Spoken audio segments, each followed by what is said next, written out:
to show you how curly my hair is. It's just outrageous. Have you seen how flat and straight and thin my hair normally is? So this is my father's hair. My father was Sicilian, and I think this is amazing. So this is what this is my natural hair, everyone, and this is actually what happens when it rains. Like it's almost hard to believe how curly it is. It's just mind-boggling. I find this really intriguing because literally, I have the thinnest, flattest hair you can imagine. And tonight we've had all this rain, and it almost looks like a perm. So I was thinking, wow, this is my father's DNA. It just pops up every now and again. And I don't know if you noticed, but I've got this strawberry blonde color. So I actually think that might be my Sicilian blood as well. So I found that quite fascinating. I thought, well, not that I'm, that's not the only reason I wanted to do the live, but I just was just before I was looking, I was in the kitchen. I've got a mirror in the kitchen. And I was, doing dishes and cruising around. I went, wow, my hair is so curly. It's insane. Like it actually, and it's natural. Like, and I'll show it to you later. Well, I'm sure you've all seen photos of videos of me where it's really straight and um, thin. And I just found that really fascinating. And it's rain. Something about the rain that sets it off. And then I started thinking about many, many other things. And with this YouTube channel of mine, it's interesting because when I first started it, literally, for any of you who've been following from the beginning and any of you who've just started following now, go back and have a look at where it started. I was absolutely like floored to the depths of despair. I was literally, my YouTube channel was literally keeping me alive. I was literally, nothing made sense. I was completely bamboozled in every, like even trying to even think about how difficult and hard and challenging those times were fills me with sadness. Just even even an inkling of how do I word that? An inkling of a semblance of what it was like back then just makes my heart feel so sad of what my poor little Nadina had to go through and how I am now, 6 months later, very different being. What I've learned, what I've experienced, how I am. And interestingly enough, even my hair's different. Like it's thicker, it's healthier, it's more curlier. I don't understand this. Oh, this thing about I'm in a premenopausal stage in my life, and so my hormones are really different. My cycles are different. I'm still very regular with my female time, my menstruation time. But however, the hormones around it, the energy around it, the impact that it has on my mind, body, hormones, and body. Did I already say that? Sorry, I got hair in my mouth. The impact that it has on my body is quite astronomical. Like for example, the inflammation, that's all, and the brain fog. Wow, the brain fog. Like, um, so there's been lots and lots of changes in my life, and they've all been very well documented because I got told. Well, I heard a message. I felt guided very, very strongly. I was told, tell the world, tell the world, tell the world. And I went, what? Tell the world your story. I went, you gotta be kidding me, really? Oh my gosh, it's so raw, it's so strong, it's so dark, it's so intense, it's so, whew. And interestingly enough, when people know I have a YouTube channel, they go, oh, do you really? Cool, what's the YouTube channel? I go, oh, actually, I don't know, I want you to watch it. It's so raw. It's so raw. Okay, fine. Here it is. If you really want to watch it, here it is. But actually, some people haven't given that the YouTube name too, just because I'm just like, it's really funny because it's public. However, in some ways, I want it to be private. Does that make any sense to anyone? So it's like what I declare on my YouTube channel is so private. I'm happy for straight. So I'm happy for it's a real. It's quite hypocritical and very contradictory, and I've got to come to peace with this situation. However, what I've noticed is that I'm relatively okay in some ways about strangers knowing about the stories and the different situations. How and I am happy for obviously individuals who know me, have known me for a long time. Uh, New people who've just met me, I'm like, whoa, whoa, whoa, without the backstory. If you just looked at my YouTube channel without the backstory, I don't really, but then I'm thinking, no, bring it on, bring it on. Authenticity, transparency. Yep, you want to watch it. It's raw. It's extremely raw. It's about mental health and surviving and rah rah.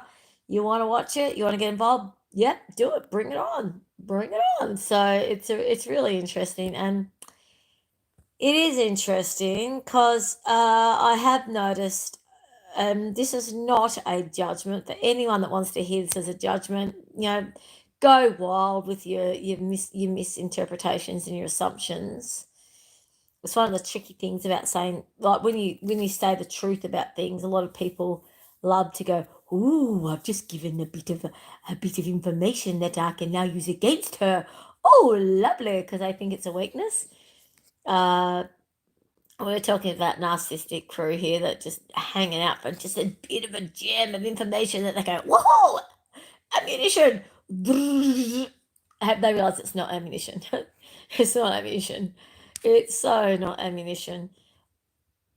Transparency, authenticity, honesty, kindness, love, generosity, humbleness, not weaknesses. Not a sign of weaknesses. Sorry, narcissists out there. I'm so sorry.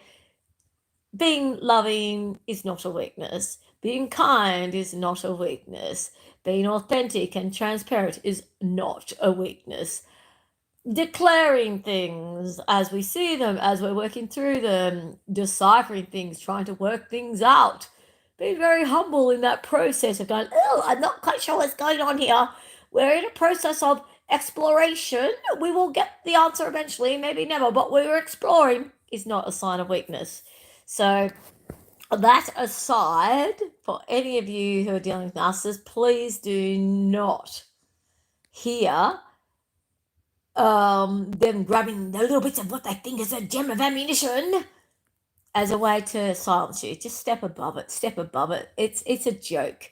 Narcissists are a joke, and they're weak. So step above it. Be your authentic being at all times. Have no fear expressing your exploration process. So I've had an exploration process lately that's been quite intriguing for me, and one of them is I am attending Bible study group, and it's with a lovely group of ladies. And from the beginning, I mean, it's hard to say this really. I know, and some of these ladies will watch this YouTube, and hopefully they won't take offense to what I'm about to say. In our Bible study group, we focus on different themes and different chapters of what we're learning, and we keep it to that level, and that's great. It's definitely not therapy, and it's definitely we don't go deep. We don't go too deep. And I really work really hard at attempting not to go too deep. I find it very difficult because I'm so not a superficial person, and I am a bit challenging to my group. I already know that I'm quite challenging to my group because I can't help but go deep. And last night, Tuesday night, um, sorry, I actually have to fix this lantern up. I have to fix this lantern up. I have to put some what do you call it? Some the thing's broken in the thing. The thing that the light globe the connection that the light shade connects to needs fixing. It goes off center sometimes. I actually, in lots of different groups. So in my Bible study group, I've been doing this workshop lately, in a big group of people. I'm trying to keep things simple. I'm going to use the word vanilla. I really do not like that word in many ways. However, when you use the word vanilla, what does everyone think? A simple flavor that everyone understands, that's non-threatening. So vanilla is just a straightforward, standard base. It doesn't mean we're being dishonest. It doesn't mean we're not showing our true selves. There are people in these groups that the vanillaness is all they have. That's actually it. And if you go to anything above or different to vanilla, it's quite confronting for these people. So there's certain circumstances where staying vanilla is actually a respectful way of being to the group. And I've often found this quite challenging, and I've often had to do this. Wherever I've gone, I've had to keep it simple. I've had to use simple language. I've had to use simple concepts. I've had to pare back to kindergarten level what I would love to contribute and share in the situation, because I know that if I stepped it up in any way, it would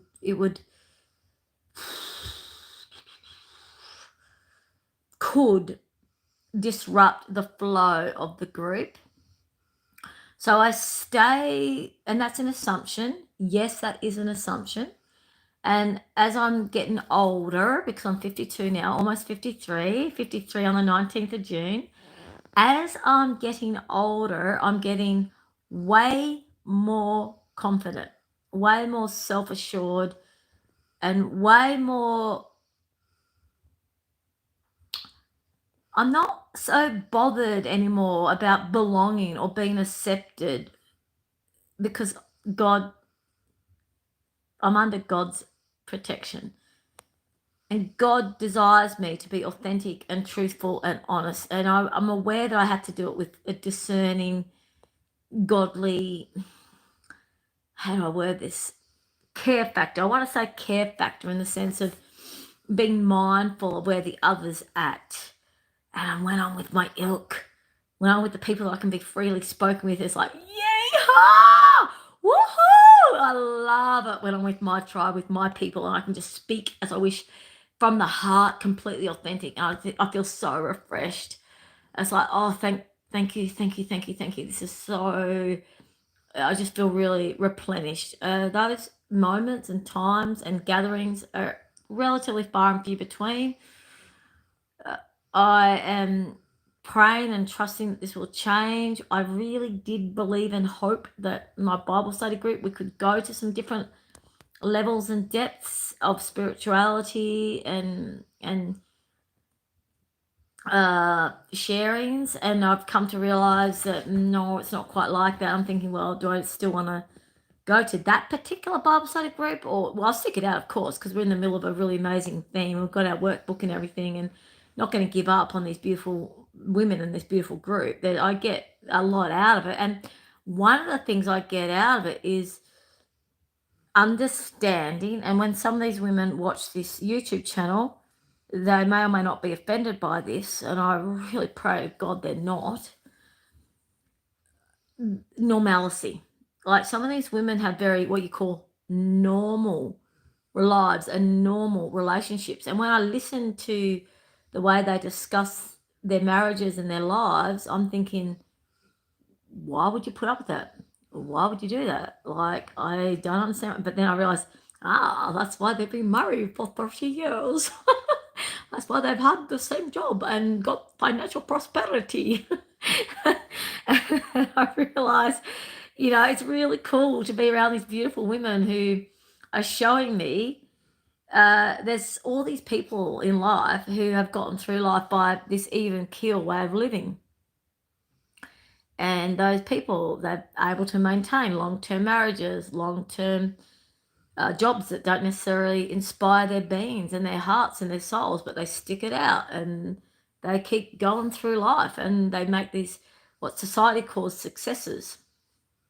And I was watching them the other night, and it's not just these ladies, it's in every group and every transaction I'm with pretty much. Like, so I'm in this workshop at the moment. There's about 15 of us in this workshop, and I'm listening to what the people share in this workshop, and I'm going, I don't actually think I can share anything that they're even going to be able to comprehend. It'll be like a different language. And then when every now and again I do choose to share something, I can tell that it's really gone over their heads, but that's not completely true, because there's this one person, and this is why we can never make assumptions. And even my Bible study group, I'm not to make assumptions, because maybe some of what I'm saying is putting a seed in someone's brain or heart. I'm being very mindful about being respectful. So I did label forgiveness, in this label. Partially the forgiveness story is, I've been doing a lot of forgiveness work, and my forgiveness work is what's releasing me to be my true self. So forgiving myself for my part to play in certain transactions and certain dynamics and certain mindsets and certain narratives. And I've been holding myself back for most of my life. Today at this workshop, I deliberately held myself back, and I felt really uncomfortable, and I felt like this is a waste of my time. I want to walk out. And I thought, no, stick it out, because there's a reason why I'm here. There is a reason. I'm going to get a gem from this workshop. And that's how I look at life. I'm looking at life as, I chose to commit to this particular workshop. It's a 4-day workshop, and as far as I'm concerned, it's a complete waste of government funding. It's a farce. It's just like beyond ridiculous. It's so pathetic. It's like keeping 15 people in employment, but then none of them are really doing anything of value. I could do their job. I could do their job so much quicker, easy, more efficient, and actually make more outcomes. And there's other people in the workshop that feel exactly the same way, but I've come to realize, this is the government world. Okay, what am I going to get out of it? Why am I here? Okay, we realise that government agencies are relatively inefficient. We realise any government department is relatively inefficient. We realise there's a lot of tax loitering and tax wastage. And for example, at this workshop, we all get our lunch paid for, but we're not really learning anything. It's like we're there, we're not really learning much, but yet we get lunch. Woohoo! And they think that's a reward. Like, yeehaw, you're getting free lunch. Yeah, but we've also been here from 9 to 2 to learn something. Can we please learn what you promised that you're going to teach us? So I was like, God, why am I here? What do I need to learn? And I realized one of the lessons, but I had to learn today, was there was this person just going non-stop. He was just taking over the whole class. And I was thinking, why is the facilitator letting this guy dominate the class? There's 3 or 4 to 8 people that haven't had a chance to speak yet. This one guy's saying really full-on stuff, like this stuff that was making me just like, oh, yuck, I want to walk out the room, like really hardcore. It was completely off topic. It was going on and on and on and on and on. And then I realised, it's about learning how to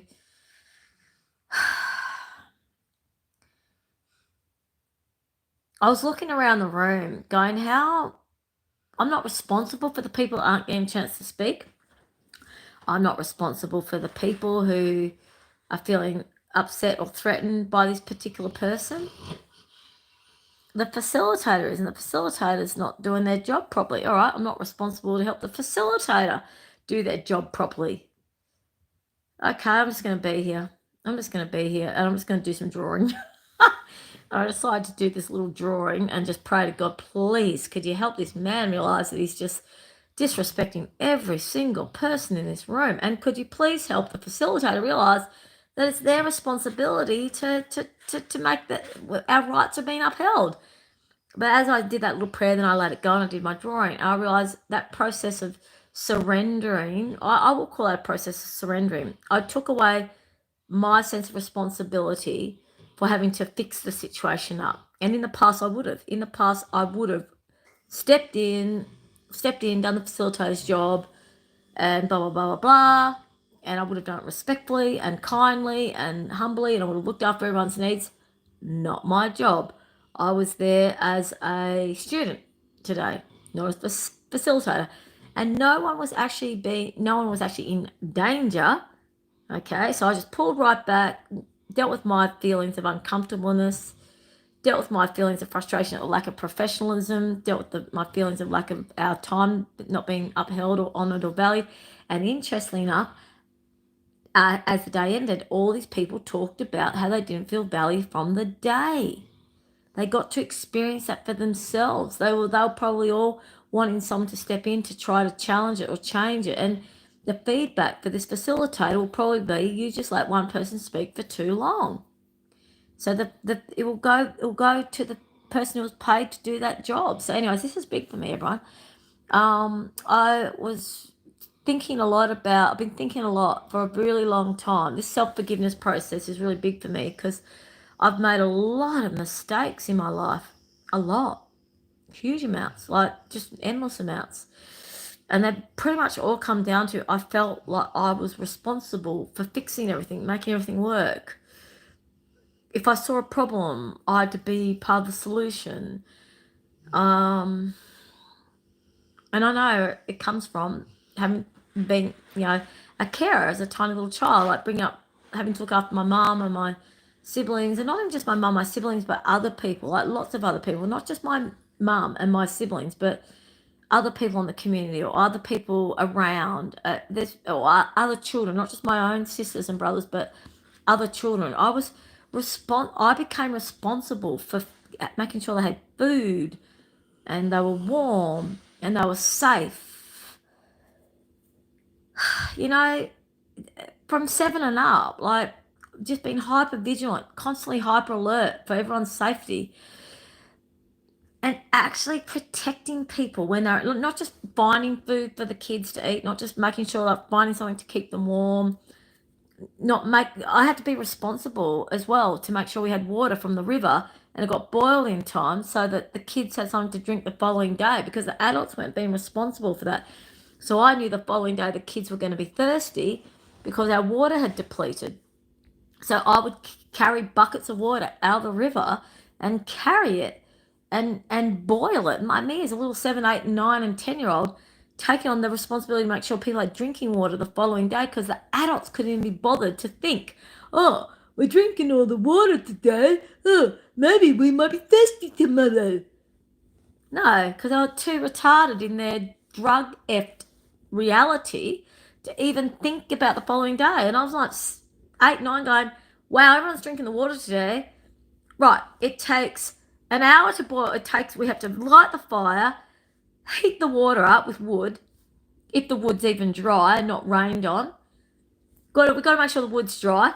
We've got to heat the fire. We've got to get the water out of the river. We've got to carry the water from the river in the light, not the dark. We've got to carry the water when it's daylight. Make sure there's no snakes around.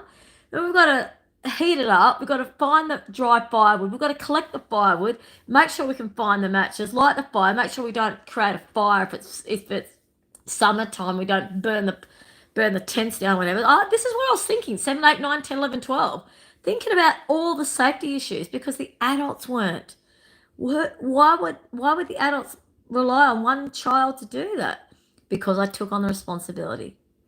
I did heaps of counselling on this. I didn't need to take that responsibility on. No one told me to. No one said, Nadina, if you don't make sure we have water, we won't have water tomorrow. No one said that to me. I took on that responsibility. So I have to forgive myself that and many other things. I took on a responsibility that was not for me to take on. No one told me. I used to protect my mother from all sorts of abuse and other women as well. And it's gone on and on, even to all the years of clubbing. I'll still look out for people constantly in the nightclubs, doofing community, always looking out for where someone was being abused or hurt, where they needed protecting. No one asked me to do that. I took it on. And the stress of that has been exhausting because I'm thinking, where are the other people doing this? Who are the other safe people that I can group up with, that we can all work together to look out for each other? And then when something was happening for me, who's looking out for me? And that's why there's this one particular person that I've enamored, that got this long-term friendship with, which I'll go into that story in a second. back to the water. Yeah, we had to boil the water, which took over an hour and a half for the water to be boiled, for the fire to be hot enough for the water to be boiled, and then the water had to cool down.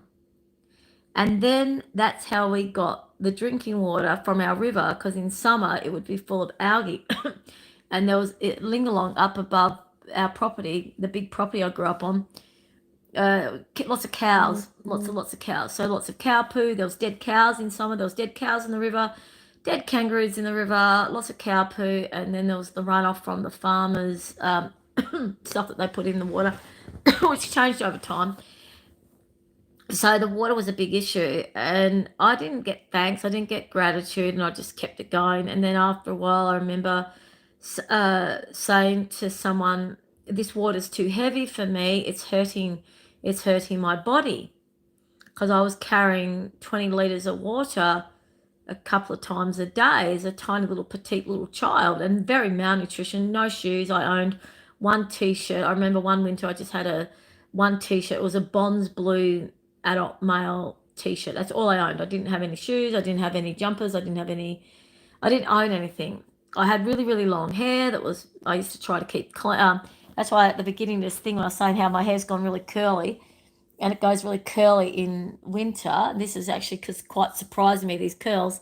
Most of my life, my hair's been really thin and fine, and I could just brush it with my fingers. It was quite easy to manage. And I had really quite long, beautiful hair that I seemed to somehow manage. I also always chewed with my mouth shut. No one taught me. I always sat up straight. I always had really good table manners. No one taught me that. It just made sense to me. It was common sense. And I'd always look around at all these people going, eating horribly, eating with their... hate it when people eat with their mouth open. I think it's so uncouth. So I had manners. No one taught me those manners. It just was common sense. It was common sense that we kept the water going. It was common sense that we had fire. It was common sense that we looked after each other's well-beings. It was common sense that before it was night time, that we dealt with everything we had to do whilst at daytime, because all we had was kerosene lanterns, if we even had kerosene, and or candles, if we even had candles, because the adults were that, outrageously resisting authority that they couldn't even work out how to manage one day. So I actually realized recently I wasn't just looking after all the children. I was looking after a lot of the adults. The more I look at my childhood, the more I realize that the responsibility I had was a responsibility way beyond a little 7, 8, 9, 10, 11, 12-year-old. It was just beyond. How did I manage that? How was I able to keep everyone alive? God. Because without me, lots of those children would have died. I reckon I would have died for sure. And some of the adults probably would have died. It's ridiculous that some of the things that I've as a young child. The interesting thing is that a lot of the adults saw this wisdom in me and started treating me like I was an adult. And I'm only like 8, 9, 10. They started asking me almost to lead the community. I'm like, this is really weird. I remember as a young kid, I even had a stutter and I found it really hard to speak. And they're asking me to direct the community. I'm going, this is really weird. I do not like this. And I didn't know how to tell everyone, I don't want this responsibility. But I took it on. Because I felt like I had to. And that's one of the biggest things I've had to forgive myself for, that I lost my childhood. I should have demanded a childhood. I learnt this a while ago. I can't remember which counselling. It was years ago. This will be in my books, everyone. That process of forgiveness of ourselves comes from... So this is not my information, everyone. This is information I've learnt. I'm not plagiarising. When I write my book, when I do my proper legit YouTube channel, this is still the informal part of it. I will cite where I've got the information from, because I've kept a record of it all. I've got thousands and thousands of articles. I will cite everywhere I got my original information from, but please be mindful that the person who I got the information off was influenced and encouraged from someone else, who got the information from someone else, There's no real... But plagiarism is important. Not plagiarizing is important.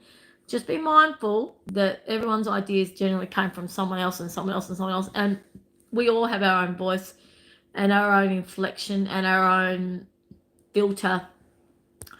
and our own way of viewing it, and our own way of remembering it, our own way of resharing it. So what I'd love to share about this particular topic is it was through my psychology uni degree, which I'm only halfway through, everyone. Not psychology. I was studying psychology and I changed to counselling. So counselling and writing is what my degree is now, which I'm only halfway through.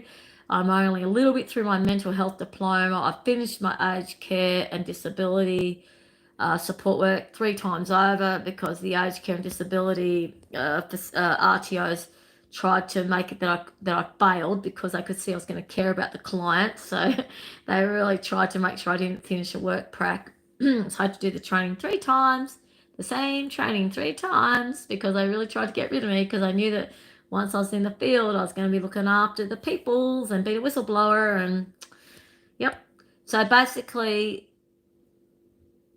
the carer. I'm pretty sure I learnt this at uni, and I may have learnt it a little bit in my aged care training, which, remember, I've done 3 times. That's why I'm so good at a lot of the topics, because I had to redo the same training 3 times. And then I did all this extra study as well. I learned a lot about the carer.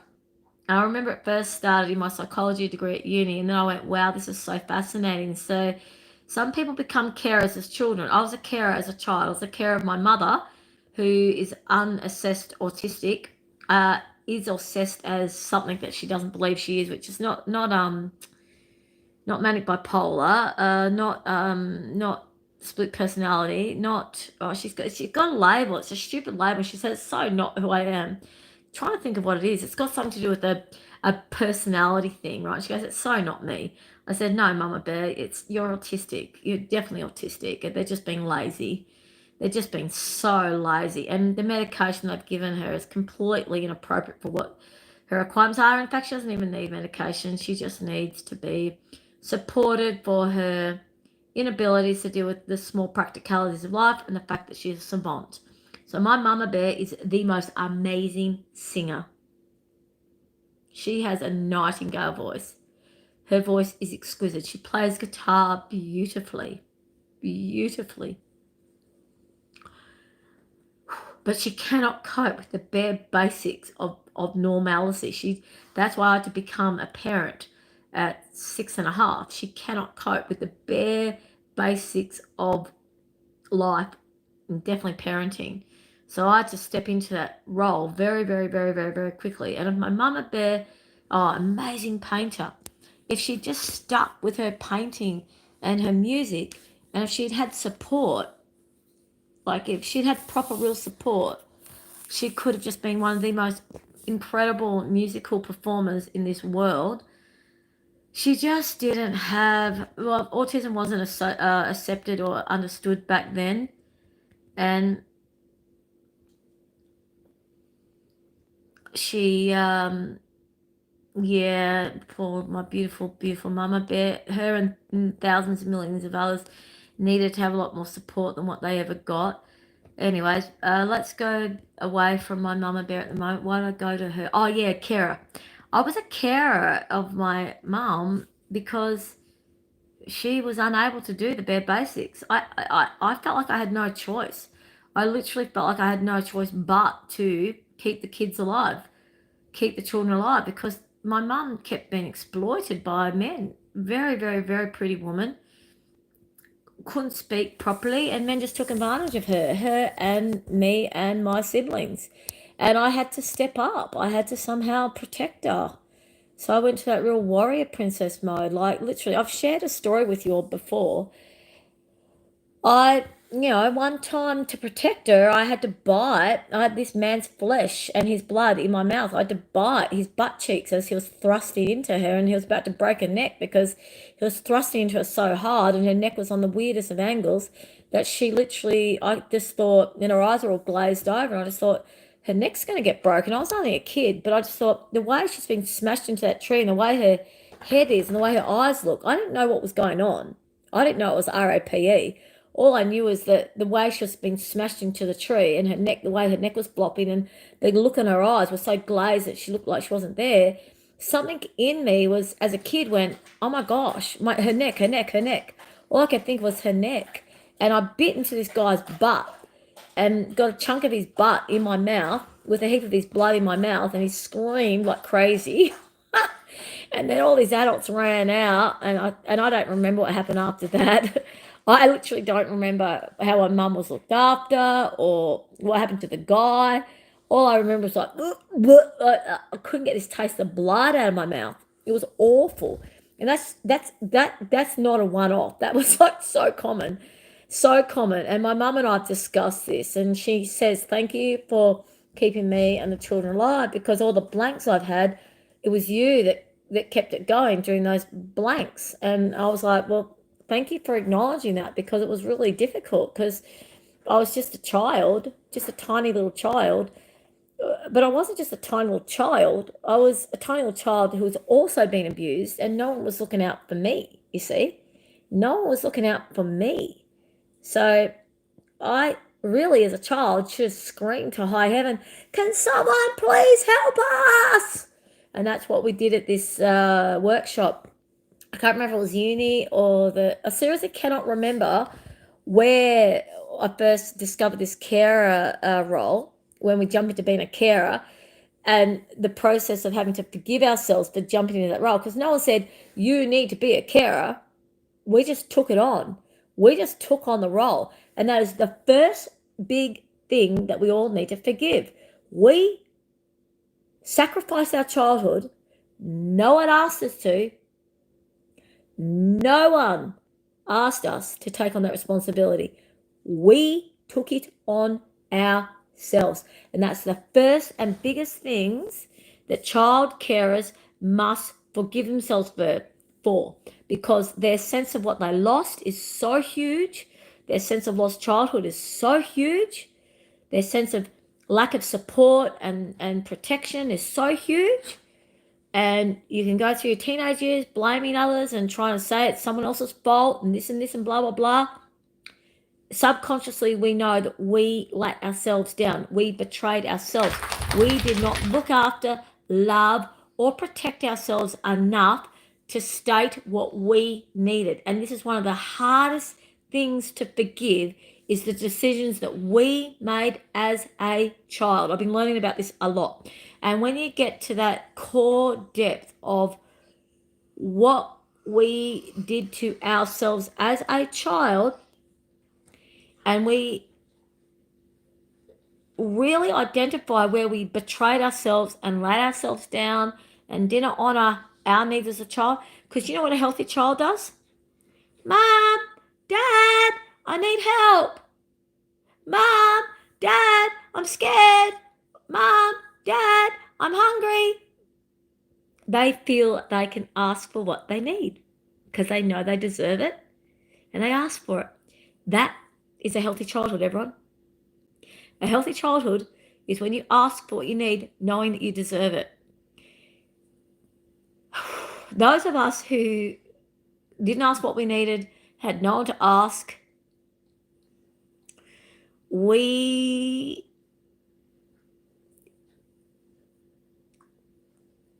really, what we should have done is reached out to find where we could get our needs met. Never take on the responsibility of trying to fix the unmet needs of our environment. Actually seek out getting our needs met. Now, why would one child, see, I went out and reached out to ask for help to feed my siblings, and thus I also got fed. But why did I not also say to people, hey, hang on, this is not my responsibility, I'm just a child. Could you please help me and my siblings? Not just to feed us, but could you actually help my siblings and I be parented? Could you please help my mum parent us in the way that needs to be parented?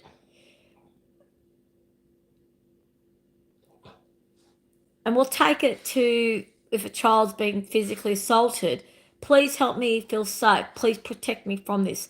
So blah, blah, blah, blah, blah. I'm just saying, everyone, the core wound issues are this serious. Like, I'm not actually saying something that's not already out there. I'm saying that the core wound healing comes down to forgiving ourselves. And I know how impossible is it for a little child, for a tiny little child, to have the mindset and the skill set and the language and the intellect and the awareness to say, hey, could you guys, tribal help here, our family needs help. Of course a little child can't actually really do that. So of course we're not saying the child failed the child. We're accepting that the child did the best that they could.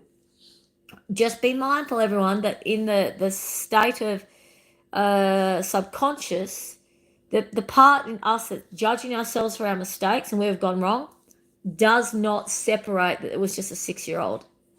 That subconscious side of us that's constantly trying to put ourselves down, saying we're not good enough, we always make mistakes, we never stand up for ourselves, we're a pushover. I'm just saying my narrative, everyone, my old narrative. So these narratives might not relate to you guys. So please put your own narrative in, insert your own narrative. And these narratives are not mine anymore.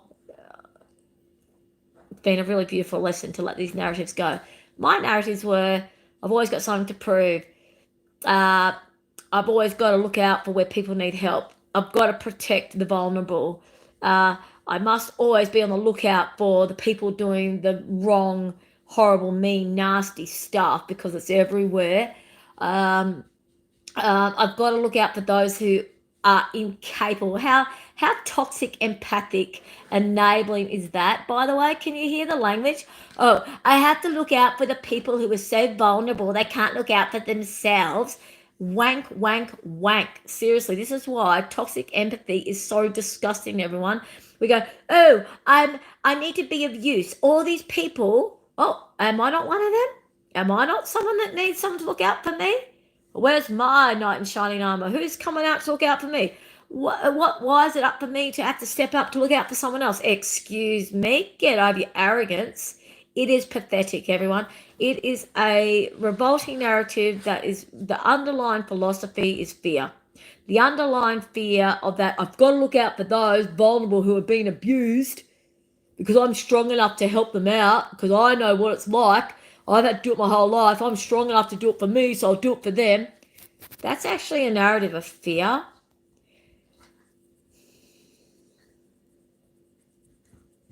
So these narratives, these stories, this storyline that a lot of us give us to ourselves, I've got to protect the vulnerable. I've got to look out for those who are being hurt and abused. I'm responsible for the well-being of the full responsibility for myself and others. If I accept support and help from another, I have to be looking out and mindful of what's the ulterior motive. Because yes, everyone, the people that pretended they wanted to help me out and my family out did abuse us. So the people pretending that they wanted to actually help my mother or me and my siblings out, a lot of those people became obvious perpetrators because we all know that's the cycle. But when you're a little child and someone's giving you food and you're hungry, or they're giving you clothes and you're cold and you accept it, and then in the middle of the night all this other crap happens, you think, is the warmth or the food worth the payoff of what happened? I do not know where this came from, everyone, was like, no.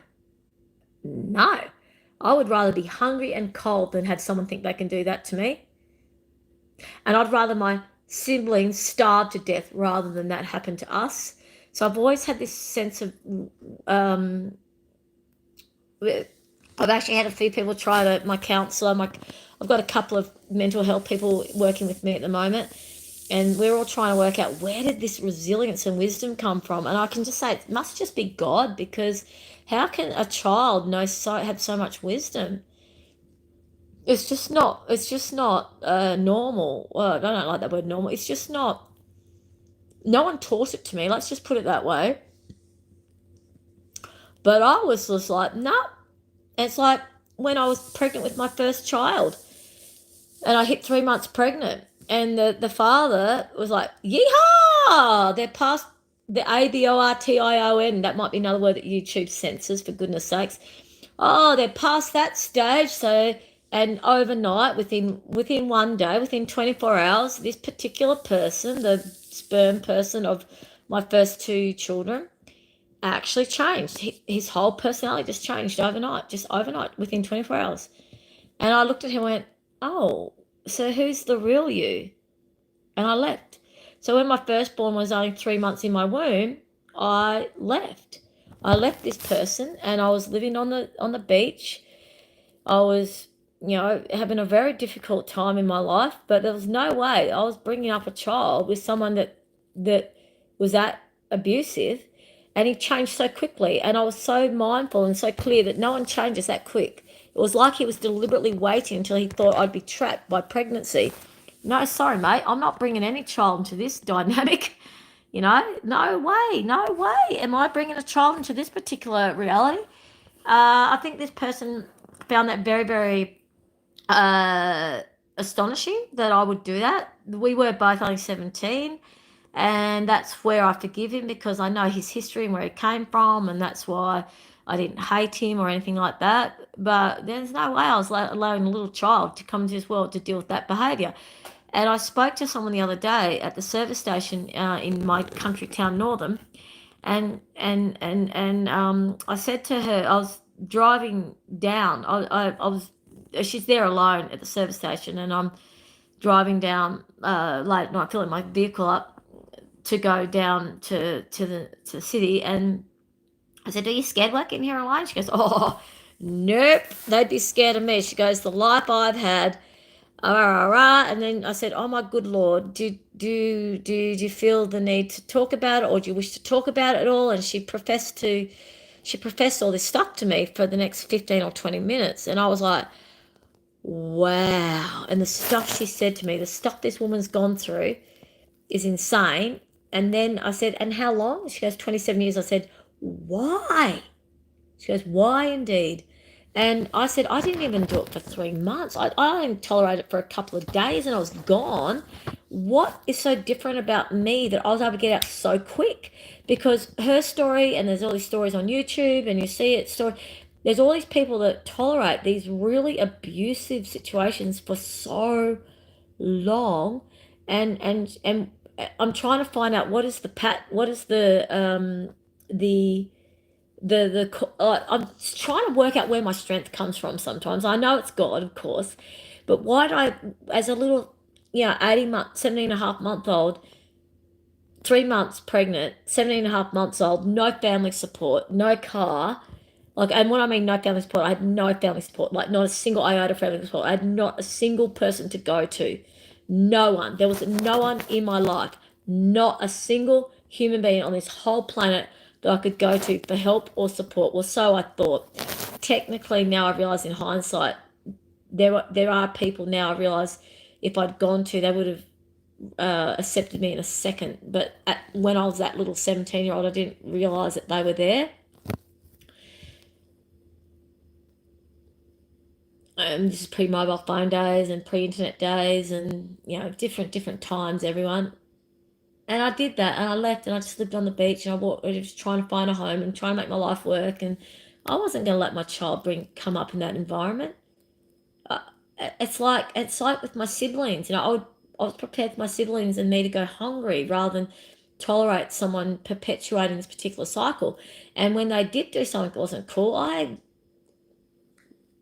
went to warrior princess mode to step up to protect them. So the forgiveness of all that, this forgiveness process is huge, everyone. So I've been doing a lot of work on forgiveness, because it's not just forgiveness of myself and what I've had to learn about why I've let my life go down the way track it's gone down, why I've let my kids' life be the way it's been, why I've allowed certain people to perpetuate and continue certain behaviours that ought to have been stopped a long time ago. Why have I let certain institutes get away with certain behaviours? We've all got a list of stuff that we have, let's call it resentment. I know I do this a lot, everyone, because these words, I don't believe have any value. I'm going resentment, puka.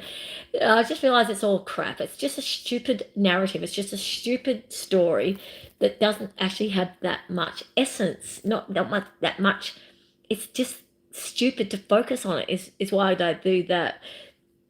But this resentment story, this resentment narrative, egotistical sort of resentment crap that we get caught up in, and we go into loops about things that have happened, things that were said, things that were done, and we get really attached to it. We get really egoistically, I don't know if that's a word, attached to a story and a narrative that satisfies a concept and a viewpoint that keeps us in a certain way of being, because we've conditioned to believe that, or we want to stay in that role because we know it, or like, seriously, if we look at what we're really resentful about. Okay, here's one thing I've learnt recently. You feel resentful about something, go take it back to yourself. Okay, so and so betrayed me. Where did I betray myself? So and so lied to me. Where have I been lying to myself? So and so deceived me. Where have I been deceiving myself? So and so broke a promise. Where have I broken a promise to myself? So it's like bringing it back to where did I do it to myself? Because none of that stuff would have ever have happened if we weren't allowing it to happen, and if we weren't doing it to ourselves already. And this is why the self-forgiveness process and the forgiveness process in general, I realize, is why God is saying you have to forgive. I wrote it in this book, which I'm not sure I put it right now. This is not a formal YouTube, by the way. And ouch, sorry, my leg's a bit sore. This is not a formal YouTube. I wasn't prepared for it to even go this long, 52 minutes. I actually just wanted to show you the fire. The book is Matthew's chapter 5. I just want to show you the fire. How warm and nice is that? And the dogs are all happy. So basically, God commands us to forgive. And I've written it down in this book. I'll see if I can find it quickly. I hope I can. So God actually commands us to forgive. Commands us to forgive. Now, this forgiveness process is so challenging, everyone. I've been working on it so hard. It's so not. Oh no, it's not in that one. I'll just try to work out where I put it. It must be in this one. Hang on a second. Okay, I think it's in this particular book. Hang on a second. So basically, it is. I was so happy with this statement that I thought, God commands forgiveness. It's from a Tea and Truth YouTube site. That's the name of the YouTube site, Tea and Truth. And this lady sits there with a cup of tea talking about scripture. It's just stunning. God commands forgiveness. Matthew chapter 5, 23 to 24. God commands forgiveness. God, we cannot be forgiven until we forgive others. Like, this forgiveness process is huge. I've been working on this forgiveness process for so long. I've been praying constantly to forgive. I've been struggling with this forgiveness process. I've been struggling with resentment. Oh, good Lord. It's like, I just thought, am I ever going to get to a point where I actually feel forgiveness, like true forgiveness? I want to. And then when I shared with you all about last week, how I actually got to that place of complete forgiveness for my father, who is a satanical ritualist, incest pedophile. Oh, we're talking serious pedophilia here. We're talking serious XCXUALIBUSE. Those other words might get my YouTube censored. YouTube is, I'm so over. Yeah, see, it just clicked. Just then, there was a flash on my YouTube. That's full on. It's full on. It just flashed. And I've noticed it does that. That's a face recognition. What just happened then on my live YouTube was I had a camera flash go off. because of the words that I just used. Satanical, ritualized, sexual, pedophilic abuse. Yep, it's a real thing, everyone. It's a real thing. YouTube doesn't want us talking about it. It's a real thing. So I've just had YouTube just took a photo of me, and it goes on this bloody profile, and then they're probably going to potentially censor my YouTube channel because of that. They don't want this discussion being talked about. It's so common, everyone. It's so common with the elite, with the rich, within the churches, within royalty. It's just so common that did I tell you that my counselor doesn't want to report it? She doesn't want to record it because she says once it's recorded, I go on this red alert profile, and then against my will, they can actually take me against my will because I go, oh, you're so traumatized, you're so abused, you're so this and you're so that, and then there's all these legal mental health acts orders that they can put in place because they think you completely can't cope with life because of the horrificness of the abuse.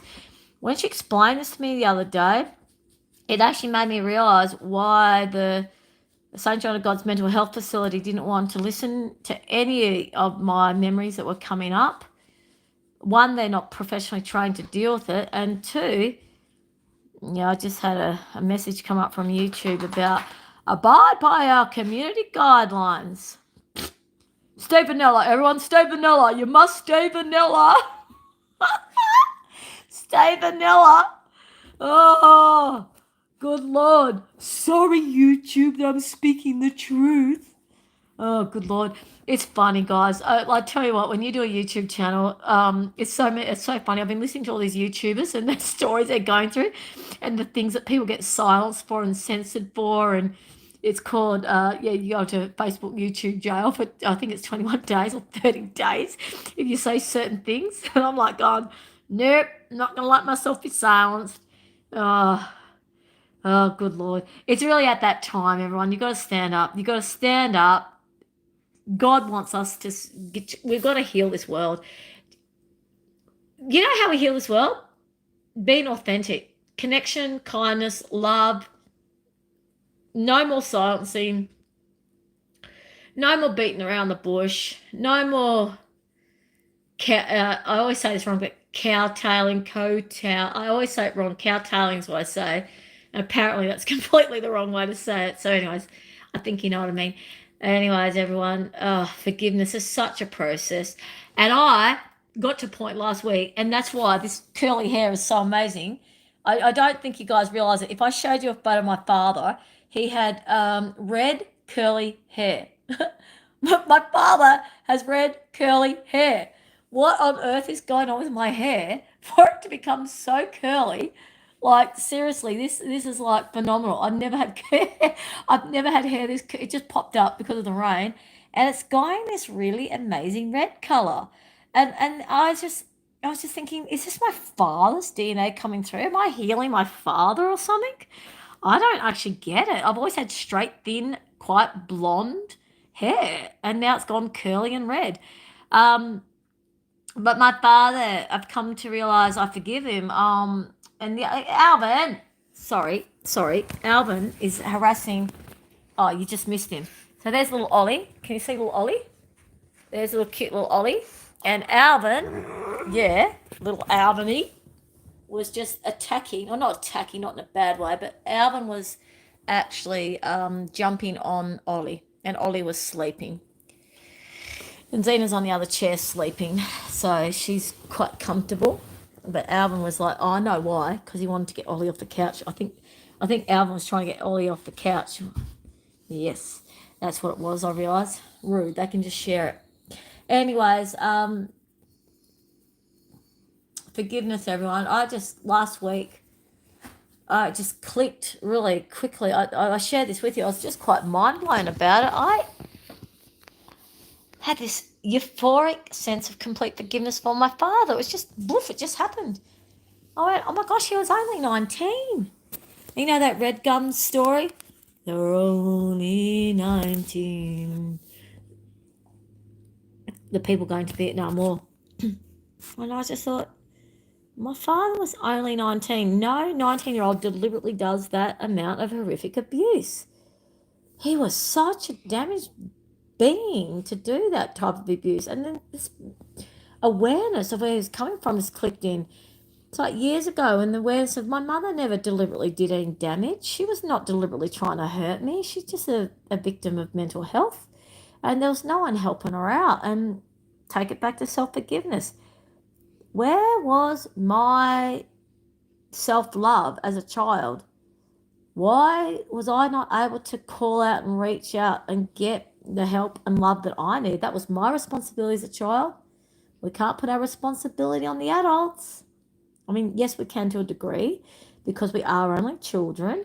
However, we are also sentient beings with our own will, and we all have the ability. And there are many children out there that do reach out and call out for help. And yes, I did get my kids, my siblings fed and tried to get them clothed and this and that, rah, rah, but I could have gone further. Why was the self esteem that shattered? Blah, blah, blah, blah, blah. Yes, I did do great, and I'm not putting myself down. My self resilience was really amazing, and it kept going on and on and on. And actually, too much, and I'm having to learn how to be a soft, vulnerable, feminine. And this YouTube's gone on for quite a while. I must share that this process of forgiveness includes I'm a female, and I deserve and would appreciate and would love support. Thank you very much. I do not want to do it all on my own anymore. No, I do not. Nope, nope, nope, nope. Nope, nope, nope. I really deserve, and in all ways accept the help, the physical help required to sustain life. And one of the most amazing things that's happening for me is I knew God would provide. So maybe it's because of finally going, God, I accept it. I'm a female. I'm in a female body. I don't want to be that tough one that keeps it all working all the time. I want to be vulnerable. I want to fall under someone's wing. I want someone to hold me, caress me, look after me, look out for me. I want that vulnerability. I deserve that vulnerability. I deserve and desire to actually know that someone's got my back and protecting me, which God does, but also a physical, real life male, my beloved partner, my beautiful husband, whoever God deigns is my beautiful, beautiful, beautiful husband. To have that support of a loving, physical, devoted husband, and to be completely vulnerable within that process is what I'm surrendering to as well. And I realized part of that process was releasing my upsetness, my lack of forgiveness for myself, all the different things I've said and done. I've had so many people want to support and help me throughout my life, and I know on some level I've blocked it. I have been blocking support for a long time on many levels because I felt I can do it myself. I was all like, no, I can do it. I don't need you to do it for me. I'm quite capable, thank you very much. Like that real strong, stoic, feminist attitude, which let the good men run because they're like, well, I just want to, and I'm going, well, I don't need you to, thank you very much. I'm very capable. Yes, I might be capable, but there's nothing wrong and there's nothing weak about allowing that support and love and kindness and caring, which is what's been happening in my life. It's really, really amazing. So, because I'm softening to accepting, well, I'm balancing out my distorted masculine, feminine trauma within me. And ironically, the hair's gone super curly, which is like my father's hair. And I'm not that's why I started my YouTube tonight. I'm not seeing what this means. This is my father coming through. So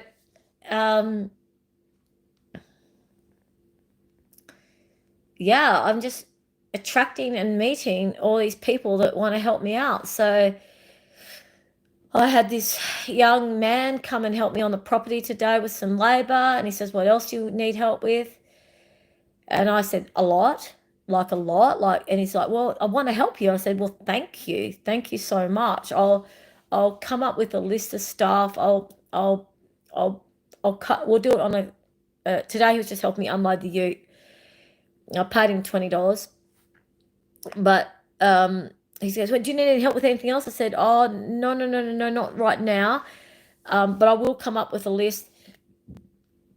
He's really big. He's really big and he's really strong. I said, I'll come up with a list of stuff and we'll just do a half day and we'll get heaps of stuff done. And it's an exchange. I want to pay you per hour.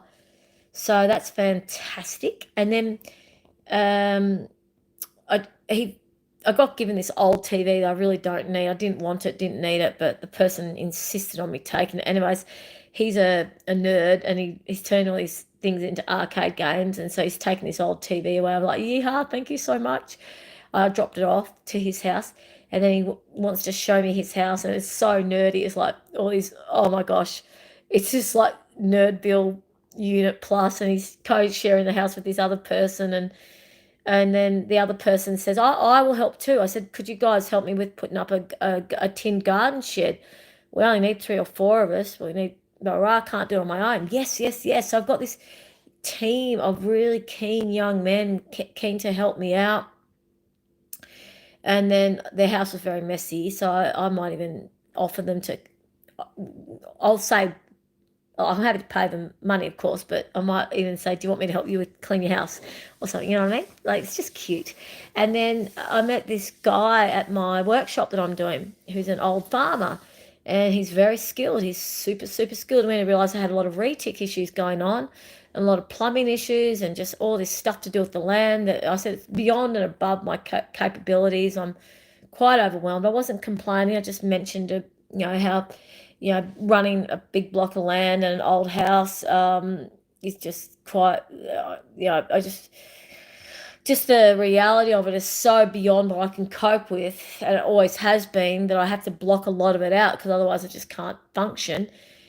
And I just know that God's going to provide. And he said to me about 5 or 6 hours later, no, that's not true, because it was the same day. So he must have said it within 3 hours, 3 or 4 hours. He goes, oh, you write this number down for this plumber and this electrician. I said, oh, what, you recommended me someone? He goes, yeah, me. The way he did it was so funny. I went, his name's Bob, and he has a bobcat. It's so funny. And I go, Bob, are you, what, you saying you want to come and help me on my property? He goes, yeah, I do. I want to. I said, okay. Thank you. I said, but if that's the case, there has to be an exchange. He goes, no, I just want to help you. I said, sorry, Bob. Sorry, I need it to be balanced. Like, think of what I can do on your property, because he's got a big property, and he's grandparenting a 7-year-old granddaughter on his own. The daughter's got some issues going on, like really major big issues, blah, blah, blah, blah. And I'm just like, and then last night Bible study group, we do a prayer and a praise point, and my prayer point was, can we please, I need Bob to accept that I can give him balance and help him out on his properties, because I don't want him just working here. I want there to be an exchange and a balance. I feel better about it then, because what he's doing for me is so big. Us getting the retic on this property working is so huge. It's so imperative. It's the only way I can get the garden back in action and keep the chooks alive, and it's just huge. And I've got this constant water leak going on. I can hear from the bedroom wall, and it's just really massive. It does my head in all the time. And God brings, See, I was told that God would provide the helpers and the workers, and I was going, why is it taking so long? And I kept, Nadina, don't go into that space. Just accept it. You're in a place of restoration, healing. It's going to work out. It's all going to work out. It's okay. And it's really interesting today. I said, thanks God. I really, really can see that you're bringing the help in now. And I'm wondering, is it because I've accepted that I'm feminine? Is it because I've accepted that I'm female? Is it because I've accepted, like, I've been really learning about the role of godly wife. I've been learning about that for the last 6 months. And I've been really learning about the role of, not the role of feminine, but the importance of femininity and masculinity. And I've realized where I've been going wrong my whole life. I've been having this distorted feminine that's been like this, my feminine has been like too much of a warrior princess, and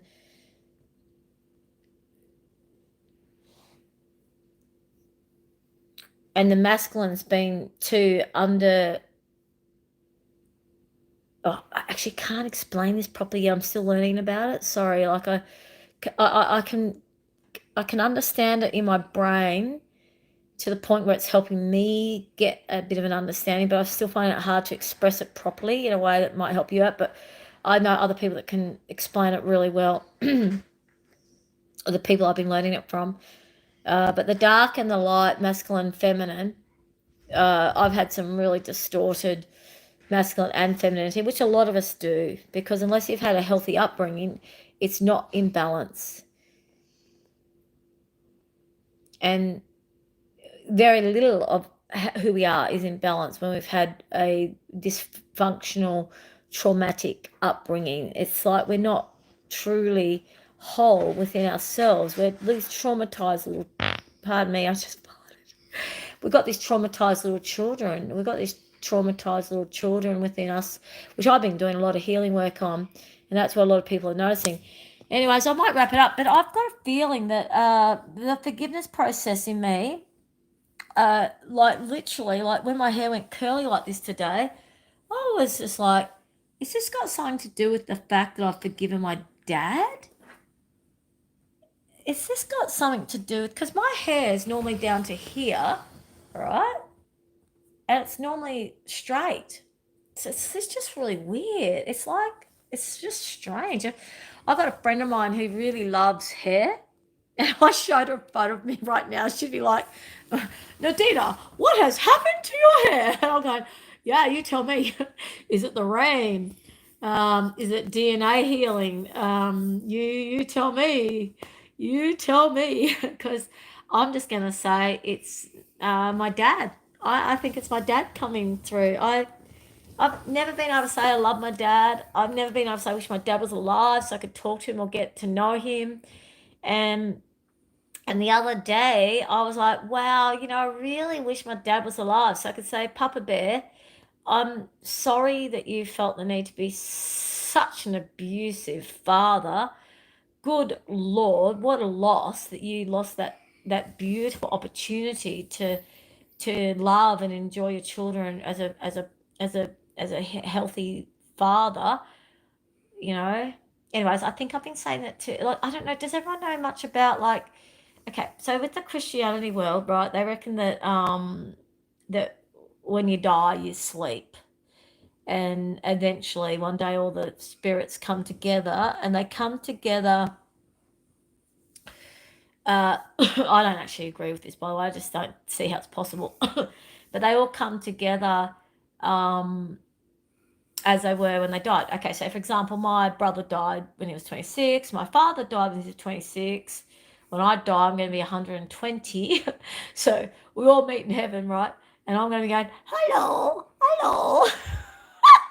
And my brother, we go, oh, hey, sis, how are you? Be spunky little, zoom, zoom, zoom. Oh, and by the way, my beautiful brother Zap, who died when he was 26, he had really red hair, red curly hair. So I've always had the blonde, straight, thin hair. My brother, this was my brother's hair. He always had this curly red hair because we're Sicilian Italian. And I'm like, wow, my brother would be like, hey, sis, I love your hair. If my brother was alive, he'd go, woohoo. But his hair was a lot more gingery, like this most exquisite auburn red. Yum, yum, yum. Very, very, very handsome man. Anyways, oh, I'll show you a photo of him. This is my beautiful brother. This is my beautiful brother. And the irony of this photo is he took this hair. Can you see how curly his hair is? He took this photo about a month before he died. And it's interesting because of the flash on his skin, how skinny he looks, and the angel wings in the sand. Anyways, can you see how curly and red and long his hair is? Beautiful, hey? That's my beautiful brother, Zap. I love him so much. And I really, really miss him. I've missed him, yeah, since the day he died. So basically, the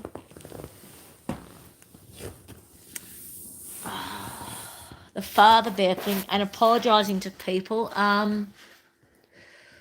Yeah, because the forgiveness is not just about to ourselves, but it's to those who have done wrong by us.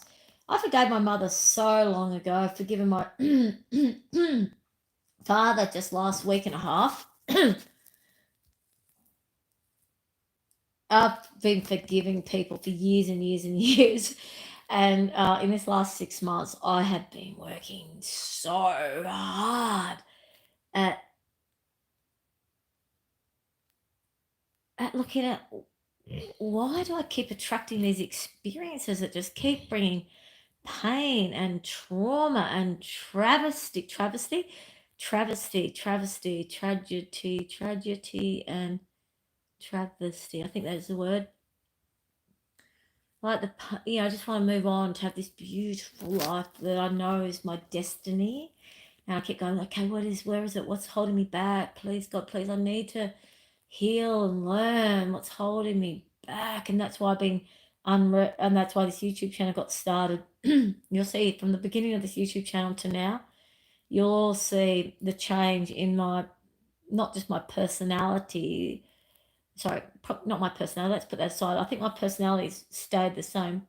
You'll see a character, personality, attitude. Okay, so I think my character and my personality stay the same because that just stays. I think that's part of our so our soul, part of our vessel, who we are, the essence of who we are. There is something that's essentially always there. So there's something of how I am now that I always was, a little one. I've always been inquisitive, for example. I've always been a fast learner. I've always been adaptable, flexible, uh, spirited. Spirited is a good word. I've always been looking for answers. I've always been optimistic, idealistic.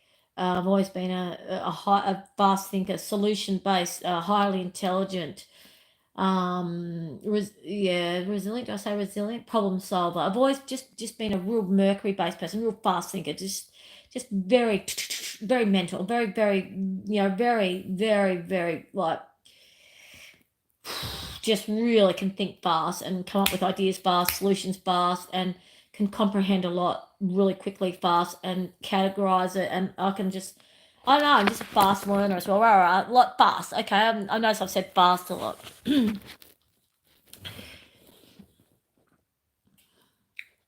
that's why I used to get so frustrated that I was learning certain lessons slowly. Like, why am I still learning this lesson? Why is this lesson taking so long? Why do I keep repeating this particular pattern, behavior, dynamic, I'm so intelligent, I should have learnt this by now, and being quite harsh to myself and going, there's got to be something so deep and so subconscious that I'm so unaware of. And I was like, come on, I want to get it out, I really want to get it, God, please show it to me. And something that I discussed and shared on a couple of my YouTube channels, and I'm not sure if YouTube censored them or what's happened, but I prayed to God really heavily early December. I prayed to God, why and I don't know what to disclose on YouTube right now, but I actually did this massive big prayer of why the sudden obsession with KNIFESs, like why the sudden obsession with like just like at the throat, at the chest, shoved inside of my body, like the self-harm, um um what do you say, what do you say, I was just struggling with something taking over me that wanted to, really badly hurt myself, like really badly hurt myself, like visualizing it, like really like always like fantasizing about getting some sort of joy out of the macabreness of it. And I said, God, where is this coming from? Why is this happening? Like, what am I supposed to be learning from this? And I got shown this vision, this horrifying vision, which I think I've shared on YouTube, but I've definitely shared it in a couple of my counselling sessions and with a couple of my trusted friends. It was a wispy vision of during this 3 months when my brother and I were kidnapped, and all this horrific stuff happened during that time. There was 4 of us. There was my brother, I, and these 2 other children. And halfway through the time, the 2 other children disappeared. And I said to my mother about a couple of months ago, "Do you know what happened to those 2 other children?" She goes, "No, I don't actually." I said, "I need you to think really hard. Did the lady and the man," I know their names, I just won't say it on YouTube. I said, "Did so-and-so's children, did she ever get reacquainted with her children? Because when you found us, those 2 children weren't around, but they hadn't been around for weeks at that stage." And she goes, "No, never heard of them again. Don't know what happened, this and that, rah, rah." I said, "Well, Mum, I actually saw those children getting MURDERED. God showed me. I saw the little girl getting MURDERED in front of my face with the KNIFE up her VAGINA, like lacerated to pieces. It's completely like lacerated. The knife, just boom, boom, boom. And I distinctly remember it was actually at that point on that I didn't see her again, but I distinctly remember the little boy was still around. They were 2 years younger than me and my brother. I was the eldest. The boy was around for a bit longer. I don't know what happened to the boy, so that's potentially another memory, because the man and the woman made sure I saw everything. They tried to pretend I was the queen orchestrating it and had control over everything that happened, blah, blah, blah, blah. And I've never not forgotten that, of course, because that's just embedded in my brain, because I was screaming, "Stop, stop, stop." And the guy, I know his name and everything, the guy said, "Oh, queen, are we satisfying you?" Blah, blah, blah, blah, blah, blah, blah. And nothing would happen. Obviously not listening to me, because it never had any intention of listening to me. So God showed me that vision early to late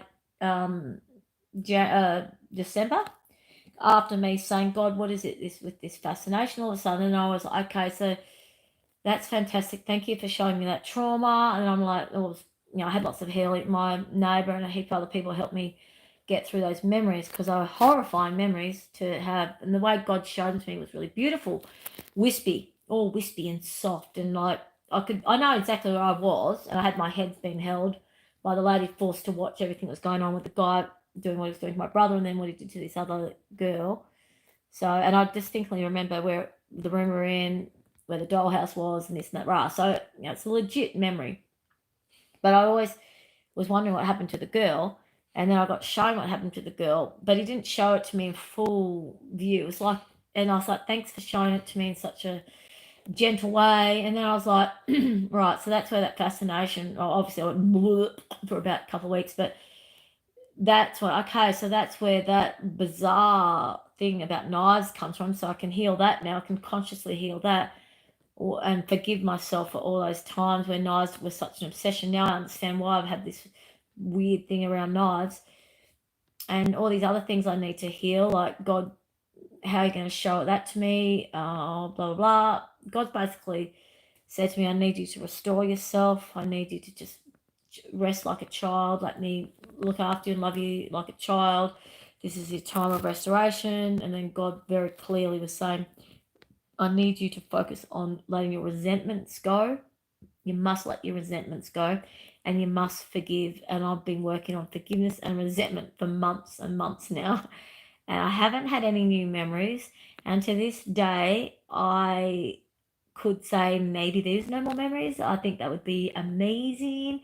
However, I said to my counselor the other day, I'm not going to touch wood. There's no more memories that are going to come up. But what I do know is that God will only show me when I'm ready to feel them and remember them, and in a way that I can handle, and making sure I've got my support networks in place when more memories come up. What I do know now is that if I start obsessing over something or fascinating over something, fascinating, is that a word? I'm going to realise now that's a potential trigger for a new memory, and I'll straight away get some mental health. So I've learnt that, and that will also go in my books and in my programs, and because it's all the stuff I'm learning. I realise everything that I've been experiencing is purely because This is what God wants me to be teaching. God's allowed me to experience every single one of these experiences for me to step up and help the world learn and grow. And I'm getting there, everyone, I'm getting there. And I realize that the main thing blocking me at the moment is uh, uh, holding on to resentments. Holding on to resentments. And it's an interesting process, resentments. Like, for example, I have resentment that my brother died. I resentment that he was so weak that he actually allowed it to happen. He, did it to himself. He suicided, and I miss him. I miss him all the time. And but I forgive him, but I still have these bits of resentment. Like, why'd you have to go? You should have stuck it out, bro. You should have stuck it out, bro. You're my brother, and I miss you, and I would have liked to have shared life with you, and you should never have left me like this, I'm just looking at his photo, and I don't know if that's resentment or grief, so maybe that's just grief. Learning a lot, everyone. Learning a lot. So, forgiveness. It's a layer process, it's an onion process. Oh, I realize that it's happening if we just consciously knowing we want to forgive. I think it's just happening without us doing the big, heavy, hard work. I don't even think it happens in these big woofs, because like that other day when I realised I had no resentment to my father, and not only did I have no resentment, I had this incredible love for him, and I wish that he was still alive so I could talk to him. I went, oh my goodness, I've forgiven my father. And I didn't even know that I've been doing the work on forgiving my father. I didn't even know I'd been thinking about him, let alone, like, I didn't even know. So it must have been happening on a real deep subconscious level. And then all of a sudden I just thought about him with this real love, and I've never felt love for my father. I've never felt any warmth for my father. I've never been able to call him father with in a nice way. I swear it's just because I've got God as my father. I've got the loving father of God now. That now I know what a loving father is. That now I can see my actual real father for who he actually was, which was a 19-year-old that must have been extremely traumatized to do what he was doing. And I also believe he was also a victim. I think he was a victim also of the satanical crap that was going on. I think all those other people that were in that circle with him were doing stuff to him as well. And goodness knows what they're threatening him with to bring his daughter and his wife into that scenario. So it's about perspectives. It's about looking at it from a fuller and deeper perspective, and a detached perspective, and a godly perspective. Well, detached, non-human, blah, blah, blah. You know what I mean. It's very interesting, guys. It's a big topic, isn't it? And forgiveness. Forgiveness is, I believe, one of the most fundamental keys to full surrender, to full surrendering of our God's rewards, because when we've done that full forgiveness process of ourselves and of others, then we can accept God and Jesus' true love, unadulterated love, and we've really accepted that we are forgiven, and then we can step into the full true abundance of all the blessings. And I know that's what's happening. That's why God's bringing me the help and the support that I so desperately need and was promised. And it goes on and on and on. Just the list of blessings is just endless. So we'll leave it at that, shall we? Battery power, 5%. That's my cue. So woohoo to the Sicilian Italian blood coming through, like the Celtic fiery wench. No, not wench. What's the fae in me is alive again. I've always been quite a magical being, and I let her get squished for a while, and she's coming back. She's coming back. The beautiful fae is in action. FAE, that is. In God's grace, abundance and blessings and magic abounds. Okay, good night. God bless, God bless, God bless. Sweet dreams. And work on your forgiveness. Forgiveness is one of the keys. And the other key, of course, is self-love. absolute, absolute pure self love, because we are so lovable, so worthy. And it's from that acceptance of being lovable and loving of ourselves that we then can love others and truly bring peace and healing to this world, which is what God wishes for us to do. Good night, my dear ones. Sweet dreams. Lots of love. God bless.